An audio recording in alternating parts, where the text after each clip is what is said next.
रागिनी की आत्मा को मुक्ति देने और खजाने को सुरक्षित रखने के बाद अन्वी ने सोचा था कि अब सब कुछ खत्म हो गया है, लेकिन हवेली के रहस्यमयी अतीत ने अभी अपना सबसे बड़ा राज उजागर करना बाकी था। उस रात जब अन्वी अपने कमरे में थी तो खिड़की पर अचानक दस्तक हुई। उसने पर्दा हटाया तो बाहर कोई नहीं था, लेकिन कमरे की दीवार पर खून से लिखे शब्द उभर आए, खजाना सिर्फ एक दरवाजा है, असली खेल तो अब शुरू होगा। अन्वी को अब समझ में आ गया था कि वह जिस सच्चाई को जानने के करीब थी वह उससे कहीं ज्यादा खतरनाक और गहरी है। क्या वह इस अंधकार को पूरी तरह मिटा पाएगी या यह साया हमेशा के लिए उसके जीवन का हिस्सा बन जाएगा? दोस्तों चलिए सुनते हैं साया पार्ट 4, सच्चाई का पर्दाफाश। अन्वी ने सोचा था कि वह साया के जाल से बच निकली है, लेकिन जब वह हवेली से बाहर आई तो कुछ अजीब घटने लगा। पूरा गांव धुंध में डूबा हुआ था, जैसे समय वहीं थम गया हो।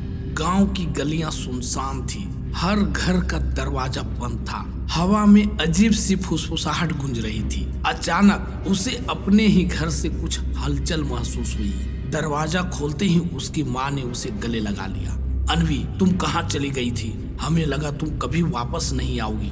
लेकिन एक अजीब बात थी, घड़ी वही समय दिखा रही थी जब वह हवेली में गई थी। क्या यह मुमकिन था कि हवेली में बिताए गए घंटे बाहर एक पल के बराबर थे? अभी अन्वी इस रहस्य को समझ भी नहीं पाई थी कि अचानक उसका फोन बजा। आयन का कॉल था। फोन उठाते ही आयन की घबराई हुई आवाज आई, अन्वी, यह सब खत्म नहीं हुआ, साया अभी भी जिंदा है। अन्वी सन्न रह गई। उसने चिल्लाकर पूछा, क्या?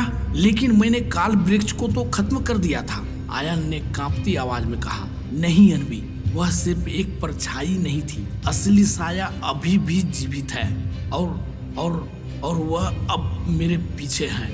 तभी फोन कट जाता है। अन्वी ने तुरंत हवेली की ओर भागना शुरू किया। उसे पता था कि इस रहस्य का जवाब वहीं मिलेगा। हवेली के अंदर जाते ही उसे एक पुरानी डायरी मिली जिस पर धूल जमी थी। डायरी किसी रमा नाम की लड़की की थी और उसमें लिखा था, यह हवेली मेरी कब्र बन गई, मैं यहाँ अकेली नहीं हूँ, मेरी आत्मा अब भी इस अंधकार में कैद है। पन्नों को पलटते ही अन्वी की सांसें रुक गई। एक पन्ने पर साया की असली पहचान दर्ज थी। साया कोई और नहीं बल्कि रमा की आत्मा ही है जो सदियों से श्रापित है। लेकिन सबसे चौंकाने वाली बात यह थी कि डायरी के आखिरी पन्ने पर आयन का नाम लिखा था। जिस दिन आयन इस हवेली में आएगा, श्राप फिर से जाग जाएगा।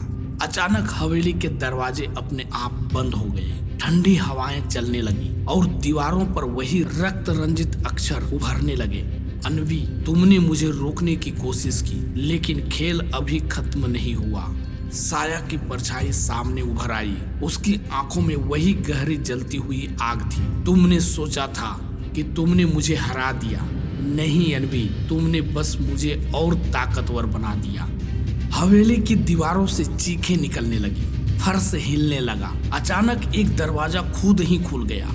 उसके पीछे आयन था, बेजान, खून से सना और साया के काले धुएं में लिपटा हुआ। अन्वी ने कांपते हुए कदम आगे बढ़ाया। आयन, आयन, क्या हुआ तुम्हें? क्या हुआ तुम्हें आयन?